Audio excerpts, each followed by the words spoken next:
Condom का गलत इस्तेमाल आपको मुश्किल में डाल सकता है। एक कॉन्डम जो कि ओरल सेक्स के लिए बनाया गया है, अगर आप उसको इस्तेमाल करके सेक्स इन द वजाइना करते हैं तो सबसे बड़ी बात ये है कि यूट्रस का इंटरनल बैलेंस डिस्टर्ब हो जाएगा, जिसकी वजह से जो मनी है वो वापस आ जाएगी और हमल नहीं होगा। और इसके अलावा अगर आप एक ही कॉन्डम से जो है ओरल सेक्स भी करते हैं और सेक्स इन द वजाइना भी करते हैं तो मेल और फीमेल दोनों को जो है वो हर्पस सिम्प्लेक्स वायरस हो जाएगी, जिसकी वजह से मेल और फीमेल आर्गन्स पे, सेक्सुअल आर्गन्स पे जो है वो इन्फेक्शन हो जाएगा।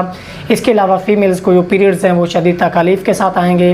पीरियड्स टाइम डिस्टर्ब हो जाएगा, जिसकी वजह से एग रिलीज़ टाइम पे नहीं होंगे और हमल नहीं होगा। ओरल सेक्स से मुराद होता है कि सेक्स विदाउट वजाइना, यानी कि वजाइना के अलावा जो मुंह को यूज़ करके, नोज़ को यूज़ करके या कि हैंड को यूज़ करके अदर बॉडी पार्ट्स यूज़ करते हैं वजाइना के अलावा, इसको ओरल सेक्स बोलते हैं। तो लिहाजा जब भी आप कॉन्डम्स इस्तेमाल करें तो इस बात का ख्याल रखें कि एक तो अच्छी कंपनी होना चाहिए, और इसके अलावा अगर वो ओरल सेक्स के लिए तो उसके साथ सिर्फ ओरल सेक्स करें, और अगर वो सेक्स इन द वजाइना के लिए है तो फिर उसके साथ सिर्फ सेक्स इन द वजाइना करें, और वैसे भी ओरल सेक्स से अवॉइड करना चाहिए। अस्सलाम वालेकुम रहमतुल्लाहि।